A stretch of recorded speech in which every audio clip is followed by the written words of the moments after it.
La Pologne construit un aéroport unique qui ne se contente pas de gérer les vols, mais sert également de cœur à un réseau ferroviaire à grande vitesse de 2000 km traversant le pays et au-delà. C'est le projet du Hub de transport Solidarity CPK. Un méga projet de 9 milliards de dollars visant à connecter Varsovie à Berlin, Prague et les pays baltes à des vitesses records. Avec une capacité de 100 millions de passagers par an, plus que Heathrow et Charles de Gaulle réunis, c'est le plus grand pari infrastructurel de la Pologne à ce jour. Mais derrière cette grande vision se cachent des controverses et des défis, des coûts en hausse aux batailles politiques. Et au-delà des transports, ce projet a un rôle stratégique dans la défense de la Pologne. Alors, cet aéroport est-il vraiment nécessaire ou juste un pari trop ambitieux qui pourrait devenir incontrôlable ? Le chemin de la Pologne pour devenir un acteur majeur de l'aviation a commencé il y a des décennies. Depuis des années, l'aéroport de Varsovie-Chopin est la principale porte d'entrée internationale du pays. Situé à seulement 8 km du centre-ville, c'est l'aéroport le plus fréquenté de Pologne. Mais il y a un gros problème. Il manque d'espace. Conçu pour gérer 22 millions de passagers par an, l'aéroport atteignait déjà 19 millions en 2019. Et avec la reprise du trafic aérien après la pandémie, il ne faudra pas longtemps avant que Chopin atteigne sa limite absolue. Alors, pourquoi ne pas simplement l'agrandir ? C'est là que les choses se compliquent. Lorsque l'aéroport a été construit en 1934, il était en périphérie de Varsovie. Mais au fil des ans, la ville s'est développée autour, ne laissant aucune place pour de nouvelles pistes ou terminaux. Et ce n'est pas seulement un problème d'espace.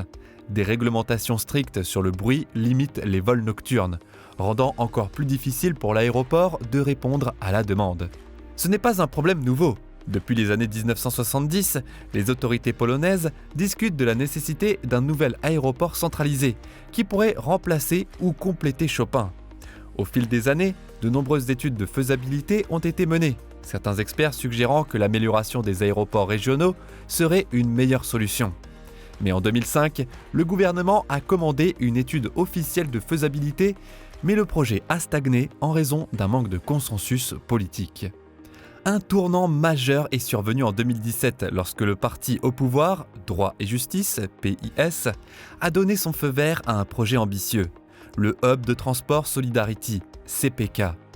Il s'agissait d'une vision audacieuse pour transformer complètement le paysage des transports de la Pologne. Contrairement à l'aéroport Chopin, contraint par son environnement urbain, le CPK serait construit à 40 km à l'ouest de Varsovie, à Baranow, où il y avait suffisamment d'espace pour l'expansion. Mais ce projet ne concernait pas seulement les voyages aériens. La vision du CPK était d'intégrer les réseaux routiers et ferroviaires de la Pologne en un seul système de transport fluide, garantissant des connexions efficaces pour les passagers et les marchandises. Au cœur de ce projet se trouvait un réseau ferroviaire à grande vitesse de près de 2000 km, reliant toutes les grandes villes de Pologne et s'étendant au-delà de ses frontières vers Berlin, Prague et les pays baltes. Et l'échelle ? Une fois pleinement opérationnel, le CPK pourrait accueillir jusqu'à 100 millions de passagers par an, le plaçant sur un pied d'égalité avec les plus grands hubs européens. Si le projet fonctionne comme prévu, chaque grande ville de Pologne sera à moins de 2,5 heures du hub en train. Le pays se positionnera comme une porte d'entrée centrale pour toute l'Europe centrale et orientale. Mais qu'est-ce qui distingue CPK des autres aéroports géants ? S'étendant sur 3000 hectares, ce projet massif intégrera les réseaux aériens, ferroviaires et routiers en un seul hub sans couture. Au cœur de tout cela se trouve un tout nouvel aéroport géant, conçu pour gérer 40 millions de passagers par an dès le départ. Cela représente 2 fois la taille de l'aéroport de Berlin-Brandenburg. Mais le véritable facteur de changement est son plan d'expansion modulaire, qui lui permet de se développer au fil du temps. Avec des mises à jour futures, l'aéroport pourra finalement accueillir jusqu'à 100 millions de passagers par an, le plaçant au même niveau que Francfort et Istanbul. La taille seule n'est pas la seule caractéristique impressionnante. L'aéroport sera lancé avec 2 pistes parallèles, chacune s'étendant sur 4000 mètres de long et 45 mètres de large. Ces pistes massives sont conçues pour accueillir facilement les plus grands avions du monde. Et l'expansion ne s'arrête pas là. Des plans sont déjà en place pour ajouter 2 autres pistes, transformant CPK en un véritable centre de 4 pistes. Mais ce n'est pas seulement une question de transport aérien. Une gare ferroviaire à grande vitesse sera construite directement dans l'aéroport, rendant les déplacements entre CPK et les principales villes de Pologne incroyablement rapides. Un train direct reliera l'aéroport à la gare centrale de Varsovie en seulement 15 minutes. Le voyage vers Lodz prendra seulement 25 minutes, tandis que des villes majeures comme Cracovie, Wrocław, Gdańsk et Poznań seront accessibles en moins de 2h30. Et à l'avenir, les liens ferroviaires à grande vitesse s'étendront encore plus loin, reliant CPK à Berlin, Prague et aux Pays-Baltes. Bien sûr, un projet de cette envergure nécessite un design de classe mondiale. Certains des plus grands noms de l'architecture ont concouru pour avoir la chance de le façonner, dont Foster plus Partners, Zaha Hadid Architects, Grimshaw et Chapman Taylor. Finalement, le design gagnant est venu de Foster plus Partners, en collaboration avec Bureau Appold. Leur vision est une structure modulaire et évolutive qui permet des expansions futures sans perturber les opérations de l'aéroport. Le terminal, la gare ferroviaire et l'échangeur multimodal fusionneront en une seule structure intégrée, réduisant les temps de transfert des passagers et créant une expérience de voyage sans stress. Le design durable intègre des sources d'énergie renouvelables, une gestion intelligente du trafic et une végétation étendue, s'inspirant de la forêt de Kapinos en Pologne, pour créer une atmosphère naturelle et relaxante à l'intérieur du terminal. Alors, quel rôle un nouvel aéroport joue-t-il dans la défense mondiale? Et pourquoi la Pologne investit-elle autant dans ce projet? Depuis le début de la guerre en Ukraine, l'importance des infrastructures dans la défense nationale n'a jamais été aussi évidente. La Pologne et l'OTAN considèrent désormais les hubs de transport non seulement comme des atouts civils, mais aussi comme des ressources militaires clés. C'est précisément pourquoi le CPK a été conçu comme une installation à double usage. En temps de paix, il servira d'aéroport commercial, gérant des millions de passagers et de cargaisons. Mais en période de crise ou de conflit, il pourra rapidement se transformer en un centre de logistique militaire. L'OTAN a déjà identifié le CPK comme une partie critique de sa stratégie pour sécuriser le flanc est de l'Alliance. Avec sa capacité de fret massive et ses connexions à grande vitesse, ce hub pourrait changer la donne. Il permettrait à l'OTAN de déplacer rapidement des troupes, des équipements militaires et de l'aide humanitaire vers l'Europe de l'Est.